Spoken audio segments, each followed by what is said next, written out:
resumes recruitment for fresh recruits with enhanced security measures across its 8 centers in the capital. We're live there for details. Also, Institute of Economic Research and Public Policy take on the Bank of Ghana over claims of artificial stabilization of the city as they task government to focus on economic stability. A lot later, special operations team of the IGP cracked down on illicit drug peddlers and suspected armed robbery gangs in Tamale and its adjoining communities.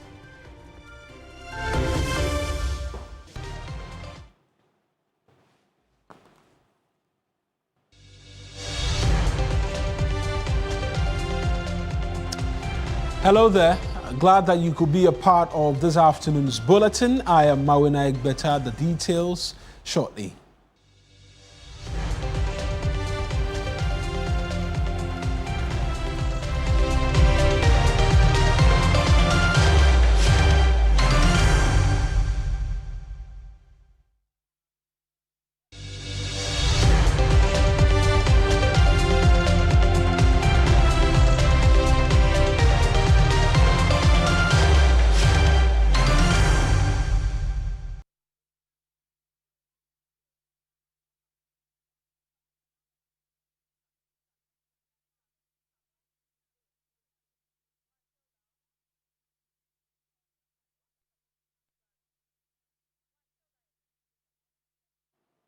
And in our very first story, the 2025-2026 military recruitment exercise in the Greater Accra region has resumed across 5 main centers. The Ghana Armed Forces suspended the exercise following last week's unfortunate incident at the Elwak Stadium, which claimed 6 lives and left several others injured.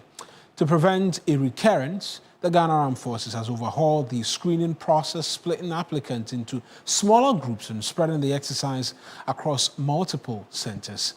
My colleague Armstrong Gold-Alogbe reports that the exercise got off to a smooth start with no major incidents recorded so far.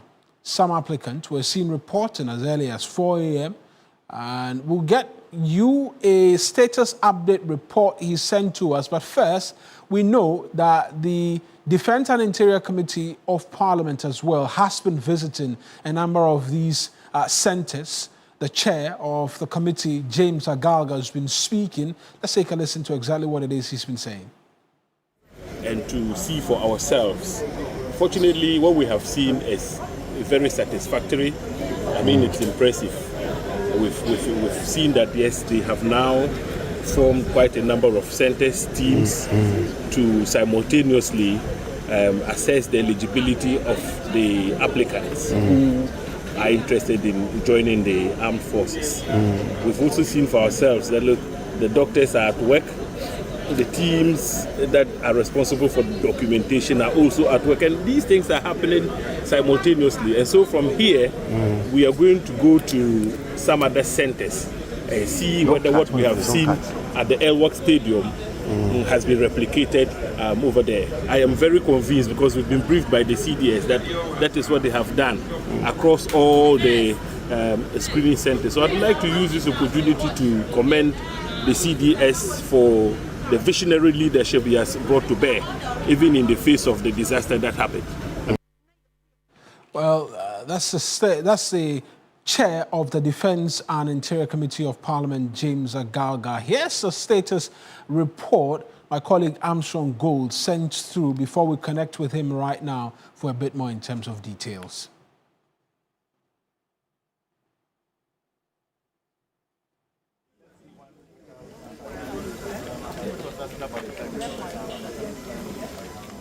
In your short, you see what the process has been like as it started again today. Let's take you right now to one of such centers at the Elwak Stadium, where my colleague Armstrong is stationed. Armstrong, talk to us about what's happening. At the Nicholson Park, and I know there's one also happening at Tradock one happening at the Air Force, and then also another one at the Eastern Naval Command. Currently, here at the Nicholson Park, you see the arrangement here. So much improvement has taken place so far. You see how everything has been well demarcated to ensure that there is no congestion of the applicants. And the same thing you see at the Airwork Sports Stadium and also other centers that we've visited so far. And so far, we've also seen the Chief of the Defense Staff also touring some of the centers, and he came in company with the Parliamentary Select Committee on Defense and Interior, who also says that, well, they are so far impressed about what has happened so far. So you see how these applicants are being moved to go to their changing room. This is a female changing room, and also at the far end is that of the male changing room. So if they get to this point, they are asked to take off their shoes and walk barefoot, and in there they go entire naked, we are told. Of course, the cameras cannot capture that. And then we have the waiting area where we have all these ones. We are told about 1,006 of them are going to be screened today, and they've been divided into two groups, A and B. So at the end of the day, it is the hope of the officers here that about 1,600 of them will be screened, and the exercise will continue tomorrow, where about 1,600 of them will also be screened. And this across board, all the other 7 centers that is happening. But one issue happened here. We are told a young man came with a forged document, allegedly. They are still screening and also investigating how he managed to get that document. I have with me one Lieutenant Colonel here to give me that explanation on what exactly transpired. So in your earlier conversation, you said there's one man that you identified that came with a forged document. Explain. Yeah, thank you, Armstrong. So the purpose of the fiscal documentation is to check the authenticity of the applicant's document. So when in the process of doing that, we found out that one of the applicants had a forged summary sheet. The summary sheet is what you get after you have applied on our portal. So it was realized that there are some unscrupulous people who just dupe these unsuspecting applicants who want to serve the nation, and they create their own interfaces and issue out their own vouchers and give them SMS short messages that they are supposed to come for screening today.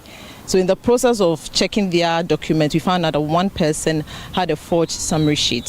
So when we find somebody in this with the summary sheet or false document, we just, through our military police, hand them to the civil police for further investigations.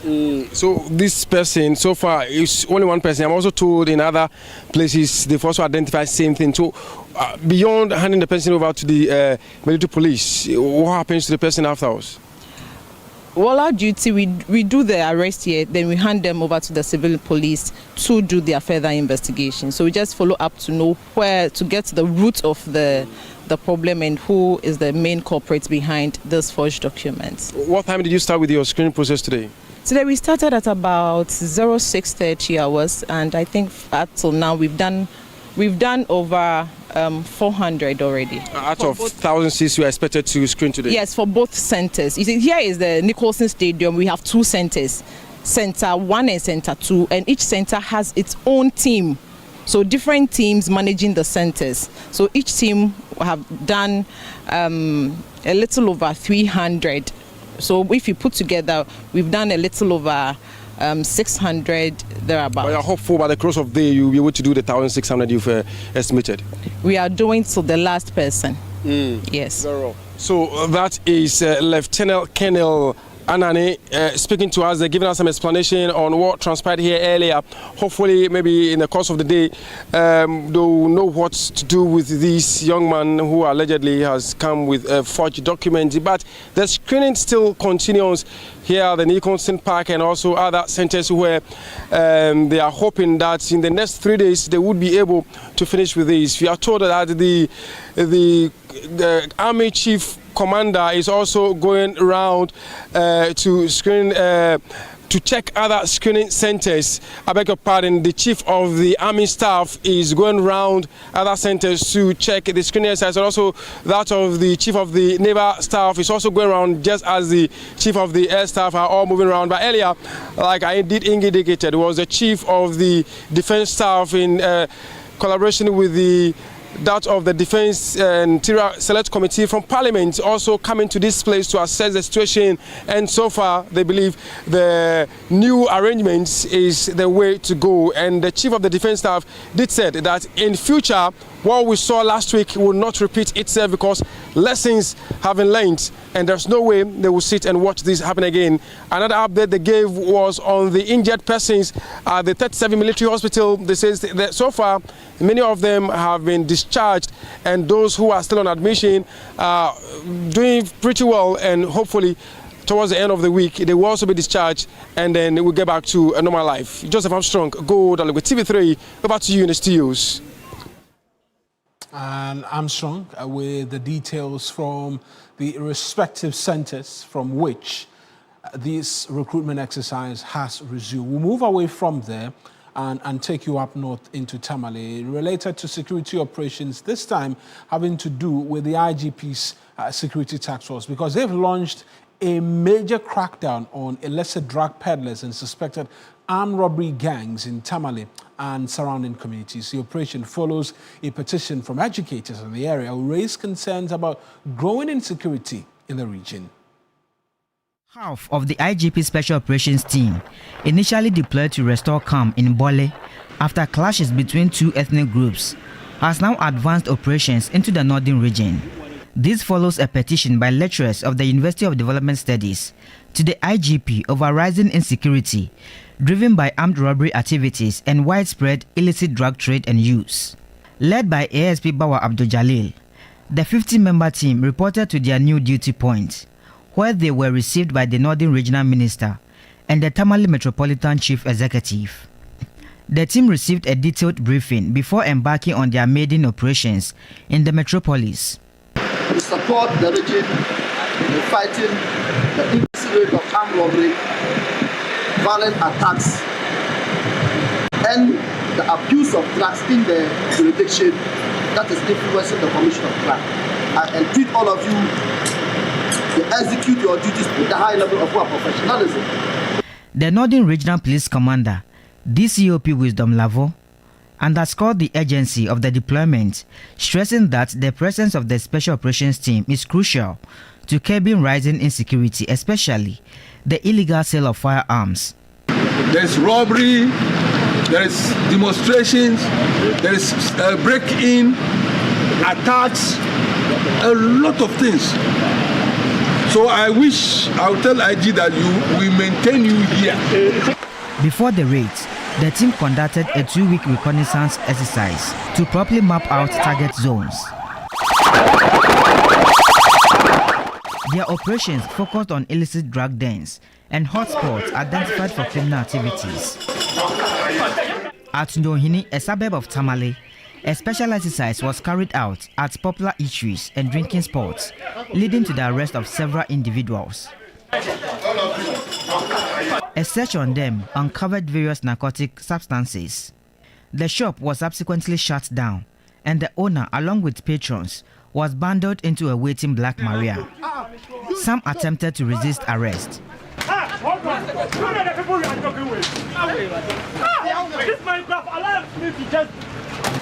Women engaged in the sale and use of narcotics were also arrested at different locations. All 16 suspects, their unregistered motorbikes and confiscated narcotics were transported to the Northern Regional Police Command. The Tamale Yendi stretch, notorious for frequent armed robbery incidents, was also heavily manned by the operations team. The team is expected to extend its operations to other districts in the region to protect lives and property while reducing insecurity in the region.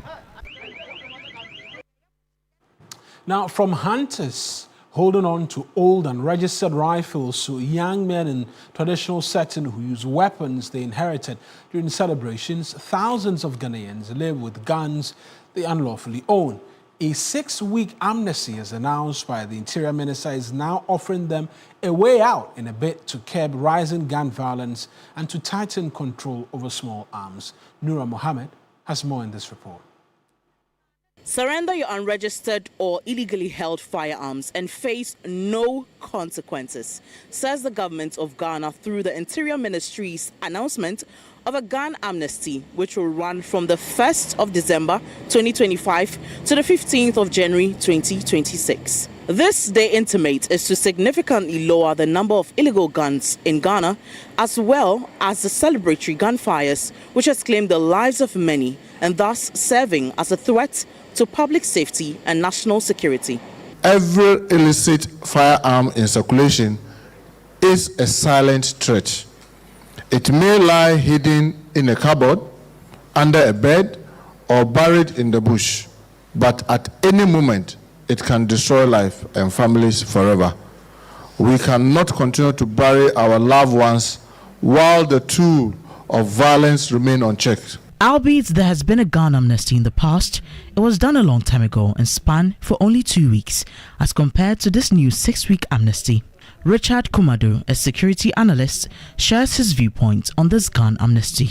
It's a non-knowledge that the use of guns in our society has become a major issue for government, particularly the large numbers it comes with when it comes to public safety breaches. We are talking about 600 armed robbery cases. Then we are talking about 400 victims, all in the hands of illegitimate people who have guns at their disposal. The aspect that says that voluntarily bring your arms and you have an amnesty, you will not be charged, you will not be prosecuted. It is something they will need to educate the general public on properly. Now, this is a bold move to tackle the dangerous proliferation of illegal firearms. And by offering a risk-free window for surrender, the government hopes to remove a significant number of illicit guns from circulation. However, its success is not necessarily guaranteed, and it hinges on public willingness and trust, effective enforcement, and follow-up reforms. And if it's well done, it could mark a serious step forward in strengthening gun control and improving our national security. Nura Mohammed for TV3 News, Accra. I move away from security-related matters right now and talk the economy, because ranking member on the Economy and Development Committee, Kojo Nkrumah, has observed that the political class has failed to pay attention to structural weaknesses in the economy, despite what he's described as temporary gains successive governments have chalked. Contributing to the debate on the 2026 budget, he urged the NDC lawmakers to stop dancing over initiatives announced in the fiscal policy and focus on real issues. Some first-time MPs took center stage yesterday on the floor to interrogate the budget statement. Mr. Speaker, if you don't pay attention to the details, on face value, you will go away thinking that the core issues of the Ghanaian economy have changed. But I say to you, Mr. Speaker, in all humility, that if my colleagues on the other side will stop dancing like they were doing in the chamber and go into the fiscal tables, they will stop and realize that there's a lot of work that needs to be done. When we are drawing their attention to the fact that their revenue strategy is not performing, they can dance and sing as much as they want in the chamber. The results out there will show them. I'm not surprised that you went into the examination in December 2024 and your best score was 87 out of 276. You see, we have been reduced to one corner. In this one corner, a minority you are enjoying. We would not want to be like you. We would not want to be like you. And so we are treading cautiously. Whilst the government is in this house praising itself, investors out there are saying something different. Mr. Speaker, single-digit inflation is good. Under President Nana Addo Dankwa Akufo-Addo, we achieved single-digit in 2018, single-digit in 2019, 2 years running, Mr. Speaker. And this will be one of the longest periods of single-digit inflation in the history of Ghana. Because I'm a bachelor, I went to the market. I was able to buy what they were talking about, Mr. Speaker. Last year, this rice, which is Abena rice, was sold at 164 Ghana cedis.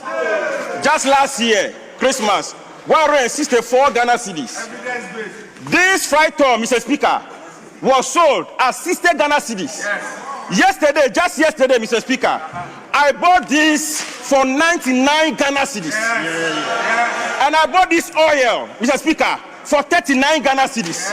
This is evidence of the economy that we have transformed. And we'll return to subject matters in relation to the economy if you stay with us in this bulletin. But he wanted to kill me. These are the words of 32-year-old domestic violence victim whose assault video has gone viral on social media. She says her estranged husband, in a previous encounter, allegedly put grinded pepper in her private parts. Despite police reports and desperate pleas, Harriet Amuzu says state agencies failed to intervene, leaving her abandoned.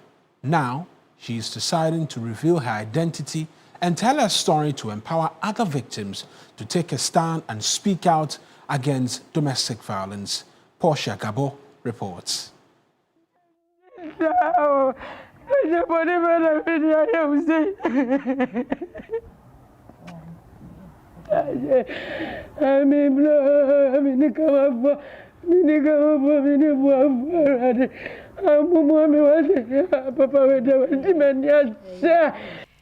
It was a viral video that got Ghana talking. A video of a man physically assaulting his wife to the pulp while naked.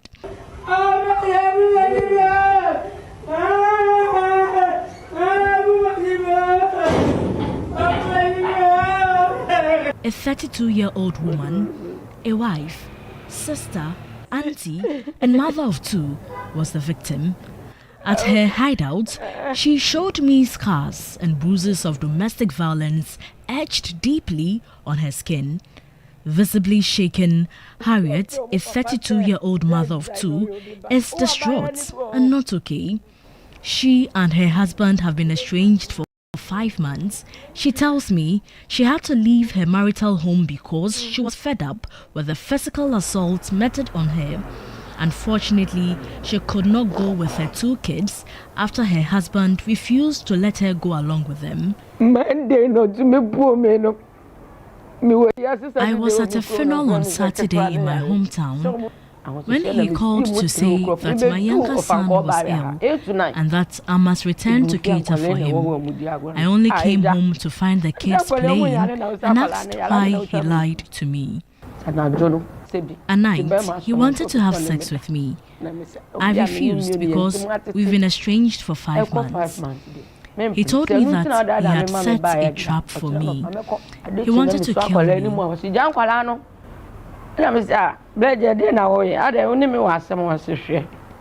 Trap na me settle.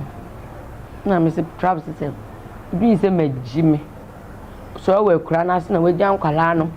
E na me frɛ wa na enesi. Enesi na me se jimi e se sai. Na se me ni wuni ho. Obu mi am dwan be share kura se wa pa me twa me se me mba. Nti trap se say me ba be ku. Sa tam no wa frɛ ne ba. E Daniel. So mfa kwala ne nko na me mfa kwala ne nko. His son came for the kids, after which he locked the door. Ti Daniel na di nkwala ni paper no lock e wo Chinese door. Say lock no lock e. Saturday na shame no say on to mama. Tararara. Ni ka shame o say no to mama. Tarara. Ahwe ni shame no no to no atiti ni na afi megina wo naked all. He tore off my clothes, underwear and beads until I was naked. Then he subjected me to severe beating. No go fire. With the bob me na me tiem. I bless you to trap now something me so bad be come see me ku en go baby. I will bush for wine. Mu hu fi. And I me see me still. So when you to me no at once. So buku to je. The buku to je no dey abom me. O stamp me na me de mensa. To be hwa won me ni a. O de bobo me na we no kwan nti ekwan wi ye no so okohwehwe ade foforo aba e wo kitchen ho na okofa asekan o so me nsa se so be twa me nsa na fi so be di me dem ti me so me bro ni Memena. Me pekwa na kuma betoni yem no jam keke na mako mi ye. E biele suye papa we don't just that. It open. La ba ku ye fe no keteku. Eno bobo ni ma no sibrede mpacho biem. No be gate to be gate na brand be jese kan. No kache brand so wompie. Osa to aso no ko fa ne ba ne friend na Abigail.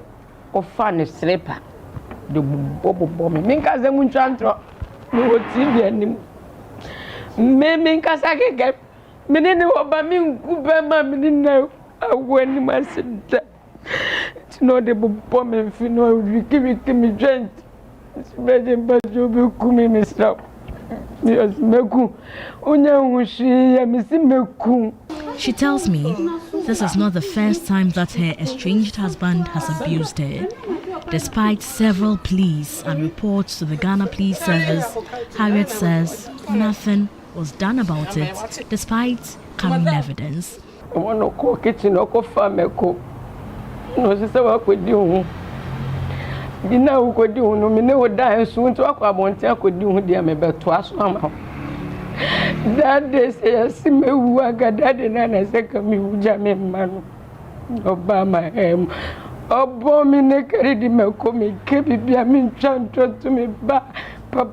He accused me of cheating when I only went out to buy food.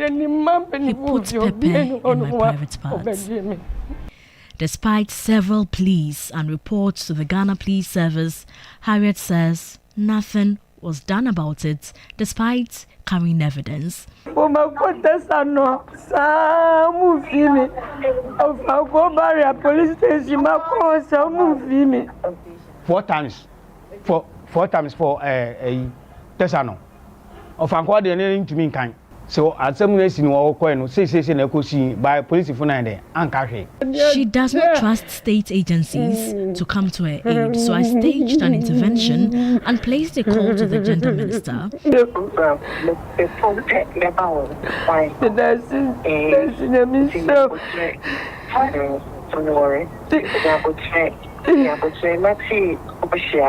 I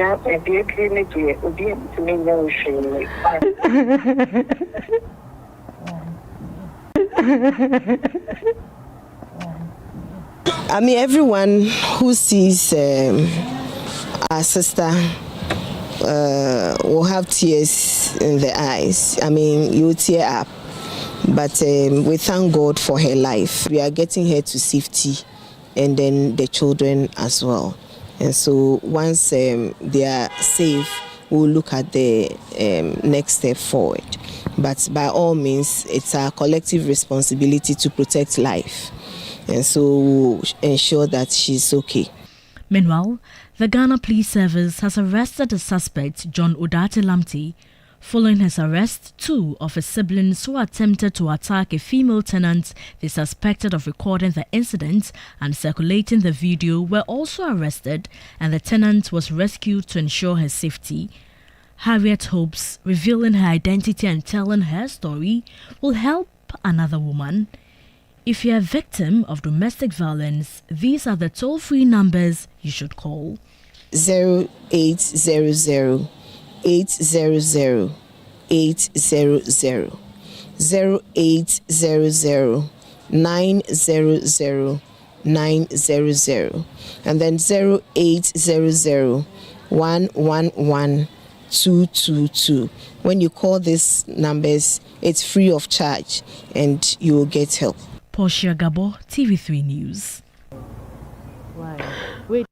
And there's a bit more you can look forward to on this particular story as efforts continue by the gender ministry to have the children as well taken away from the man and his family. And we'll bring that to you if you stay with us here on TV3. We followed on this story, we'll stay on it. But we're going for our very first break. When we return, some criticism for the Bank of Ghana by the Institute of Economic Research and Public Policy. We'll get into what it is they've had to say in relation to the 2026 budget right after this break. Please stay with us.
and thank you very much for staying with us here on News Central. Let's talk economy and budget, because that's what I mentioned we're going to get into this afternoon, where the Institute of Economic Research and Public Policy has challenged government to use the 2026 budget to create and ensure economic stability.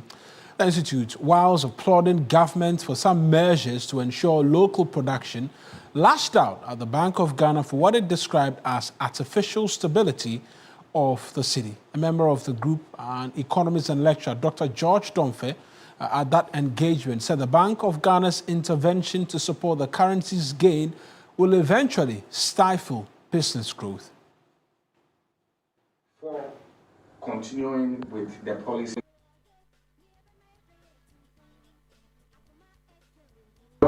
When I talk about local production, the rice that we are eating, where are we getting them from? Thailand, with dollars, isn't it? Toothpick. We use dollars to go abroad and what import what? Toothpick. Right? What I'm wearing now, almost everything on me now is what? Imported. All the things around us, imported. That is why there's always excessive pressure on the local currency. Once we begin to do things well and we produce enough to eat, we are able to produce enough to eat, and more rice, more poultry, and on this note, let me commend the president for Nkokwa Kitinkete. It is positive. You know, if I like anything that will bring more food, bring more meat, you know, to cut down what we would have imported. And so if Ghana, we are able to produce more cars, as Nkokwa also brought 6 car assembly plants. If we are able to produce more cars in Ghana, we are able to produce quality, suits like what I'm wearing. You know, we are able to do so many of these things here. People may no longer chase dollars as much as they are doing today to go and what? Import. And that is the major reason why CD will become what? Stronger. And once CD becomes stronger through that process, what are you doing? You are creating jobs for your people. Okay? You are creating jobs for your people, because anytime you want to produce, you must definitely employ what? Engage what? Hands. Today. And I have said this almost everywhere that I go, that after teaching over the last 15 years at the tertiary level, and the last 30 years, all my life, I've been teaching. There are many I have taught at the university levels over 10 years, and they are still roaming about without work.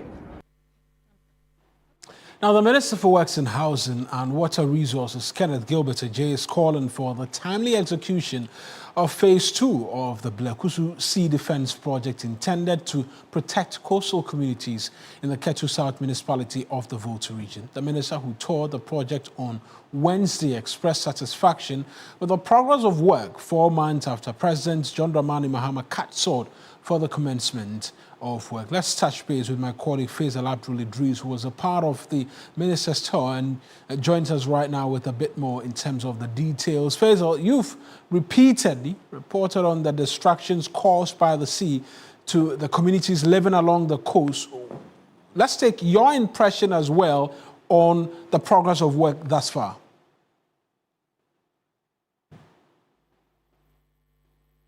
Faisal, if you could kindly unmute for us so we can hear you and the submission that it is that you're making. Faisal Abdul Idris is my colleague. Let's try one more time and give us what your impressions are as well.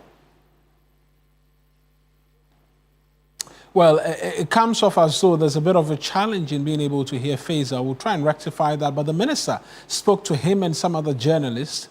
Let's take a listen to exactly what the minister said.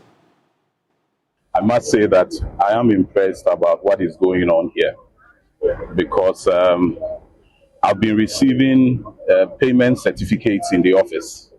I've been asking myself, is the work really going on like the way these payment certificates keep coming? And I decided that today I'll pay a visit to ensure that whatever payment certificate that comes to my office to be signed, the actual work has been done. And truly, I've come to see that the work is really going on. The whole construction is supposed to be about 37 groins with about 220 meters interval. for this 8-kilometer stretch. So if within this short period, they've been able to start working on 6 drawings and looking at the work that is going on here, looking at the machinery, looking at the quarry, looking at the staff here, I think they are on track. They are even ahead of time. So I'm quite impressed with what is going on here. But still, we will encourage them. Not that I'm here encouraging them and then now they will know minister came here, so everything is fine. No. And the ministry is also ready to give you all the necessary support that you need, only if you are doing the right things. We appreciate the work they are doing. There are some auxiliary facilities that comes with this whole project. They can start those ones at the same time so that the community will benefit from those auxiliary facilities like the cold store, the market, and so on and so forth. You know, they need not to wait. I know they have the capacity to deliver on those other projects. And I also urge the community to cooperate with the contractors. They shouldn't bring any impediment on the way of the contractors. We rectify the connection with Faisal. We're going to him this time via the phone lines. Faisal, try and respond to me on that question as to whether or not, in your own assessment, the work has progressed as expected. Yes, Egbeta. President John Dramani Mahama on the 6th of March this year made his first visit to Salakope Amutinu Agaveji when he returned to the office as President of the Republic. Then again, he followed up in July, when he actually undertook that ceremony that actually was to commence, to break ground for the commencement of work on the phase 2 of the Blekusu Sea Defense project. Yesterday, 4 months after I was there, and what I've seen so far indicates that work is moving on smoothly, and I am impressed. I want to point out that, in fact, if you look at life in these communities now, it appears that there is some sense of hope coming back to residents. The mere fact that they go to bed now with assurance that government is committed to executing this project is enough reason why there is some form of hope coming back and life coming back to the people. What is important to note is that this project, we were told that would see some 8-kilometer stretch of sea protection. We are expecting that at the end of the day, once this project is completed, the communities, including Salakope, Amutinu, Agaveji, all the way to Adina, are protected from this destruction. It is also intended to bring back economic life. And so when President John Dramani Mahama did the groundbreaking in July, he indicated that there was going to be the building of some fish market, fish processing center, among other livelihood support facilities.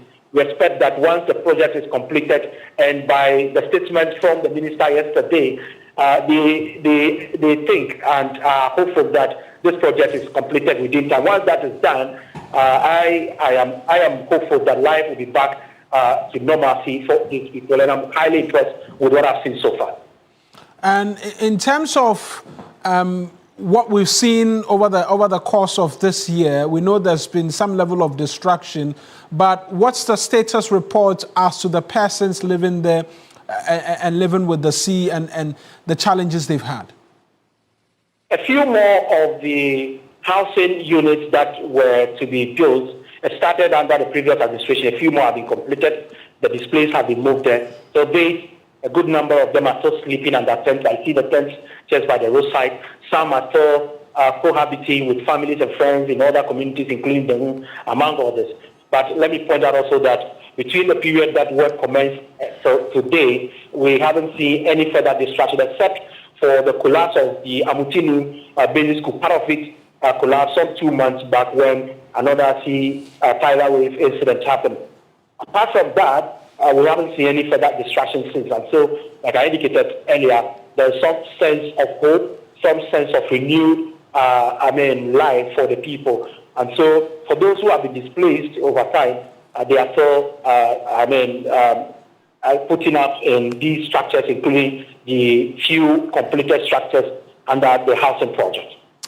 Faisal, thank you very much for those details. That's my colleague Faisal Abdul Idris speaking to us. And we'll move from the Volta region to the northern parts of the country, and not just really the north, but to Pru East specifically, because a district there is set to receive some major education infrastructure facelifts as a means to improve education in the area. This follows reports of at least 300 teaching vacancies due to lack of teacher accommodation and dilapidated educational structures, which is severely impacting teaching and learning.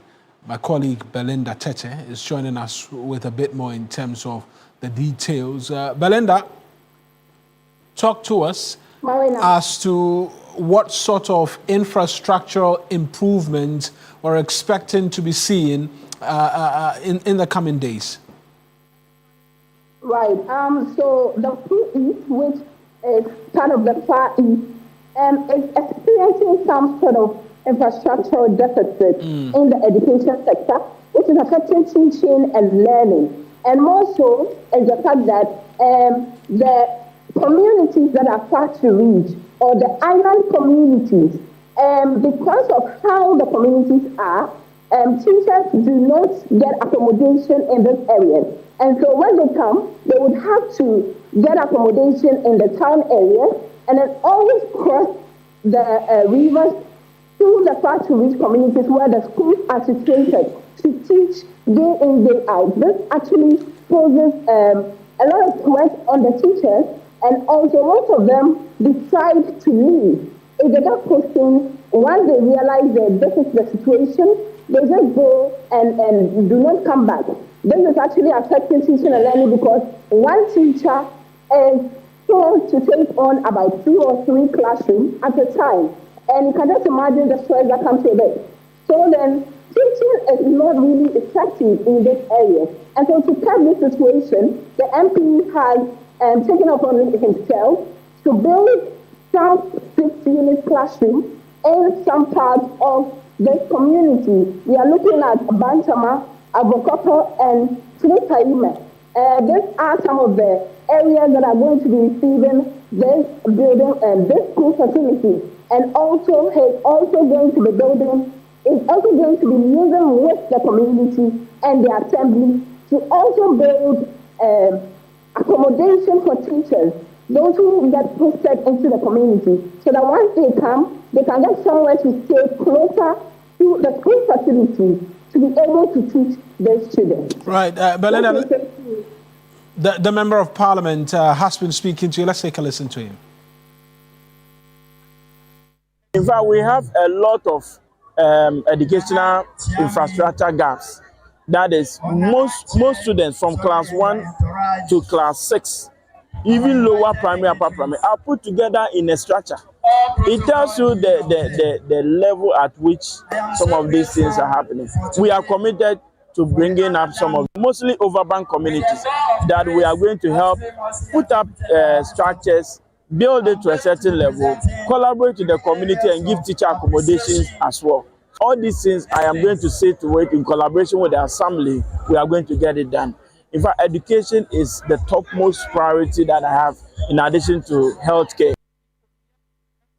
A big thank you as well to Belinda for that report. Now, in a concerted effort to enhance the nation's cocoa industry, government has allocated 5.8 billion cedis to support local cocoa farmers, aiming to boost the nation's struggling cocoa industry. However, the sector faces severe challenges, including a projected loss of approximately $1.1 billion due to cocoa smuggling between the 2022 and 2025 crop seasons.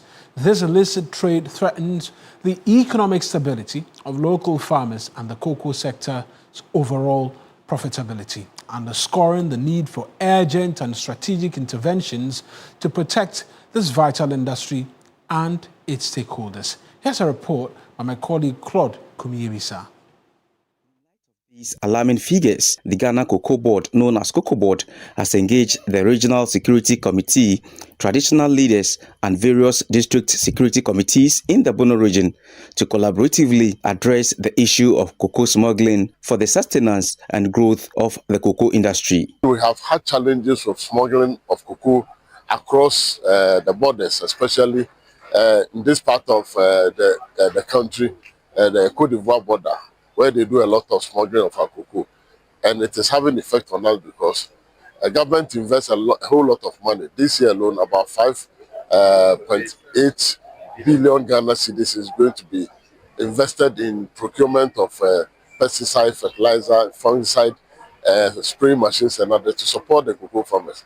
After all this investment, the expectation is that the cocoa will be sold back to cocoa board for the nation to derive benefit from it. If you allow such cocoa to be transported beyond the borders of the country to Cote d'Ivoire, then you are depriving the country and the taxpayers' money is being whittled away. The board chairman of Cocoa Board, Samuel Ofosu Ampofo, has vowed to ensure that Ghana's cocoa legacy is retained. We are reviewing the PNDC Law 81 of 1985. We believe that it outlives its usefulness. And we have now placed a bill before Parliament for a new cocoa law to be established. And so under that law, the cocoa tree is going to be a protected tree. And that if you want to cut the cocoa tree, you need permission before you do it. And if we are able to do that, we'll be able to protect the cocoa tree and be able to sustain the cocoa industry and protect the legacy that cocoa has given to Ghana. During the last crop season in 2024, the National Anti-Cocoa Smuggling Task Force successfully intercepted 32,000 bags of smuggled cocoa that were en route to neighboring Cote d'Ivoire and Togo.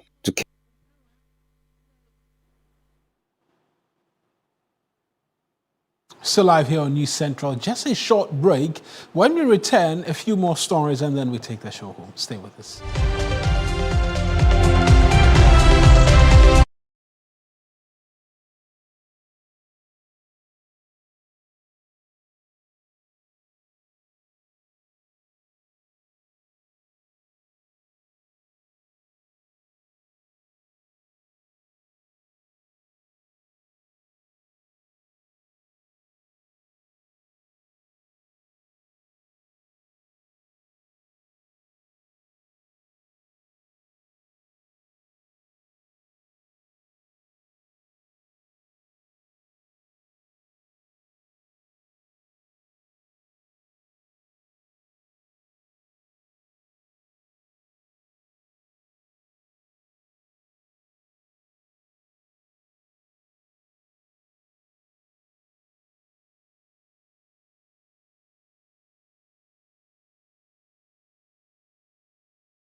Thank you very much for staying with us. Let's bring you one final story, shall we? Ghana is once again confronting a familiar question. Are we getting value we deserve from the natural resources that anchor our economy? At a policy dialogue, former Lands and Natural Resources Minister Inusa Fusheni called for reforms in the automatic renewal of mining licenses in the country. Center brought together policymakers, researchers and civil society to examine a question Ghana has struggled with for decades: whether the country gets its fair share from its natural resources. Debate about foreign influence in Ghana's natural resource sector remains persistent, even as mining continues to contribute significantly to national revenue. Analysts argue that gaps in monitoring, licensing and contract negotiations reduce the value Ghana retains. Calls for reforms and greater transparency have increased. Government is considering a policy that will remove the automatic renewal process of mining leases and ensure that there must be compelling reasons why a mining lease that is expired could be renewed or extended. Now, and one of the reasons could be whether the mine's production and the benefits that has come to the country from the production has been equitable. The issue about the fight against illegal mining also came up. The first step in any activity to restore sanity in an environment or community is to use law and order. So those illegal miners are engaged in an illegal activity. And so the laws of Ghana ought to be enforced. And to enforce them, you need the security agencies to do it. I always ask a question: why will people elect to do illegal mining when there is an opportunity to do it legally? Member of Parliament for Isutifi South, Collins Dauda, highlighted what he believes are the major areas where the national interest is compromised. So if we take the mining sector, for example, we have the Minerals and Mining Act of 2006, Act 703. That is the prevailing law. But this law was passed in 2006. So it means that we have worked with it for some time.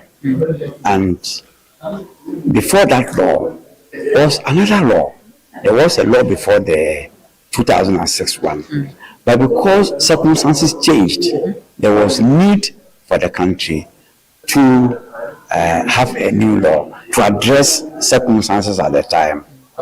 Today, it is clear that there's need for us to change our laws again, and that is what government is doing. Ghana's natural resource sector has long been criticized for the imbalance between state benefit and foreign profit. While mining contributes significantly to revenue, analysts say the country loses millions through tax exemptions, poorly monitored operations and contracts that lock Ghana into less favorable terms.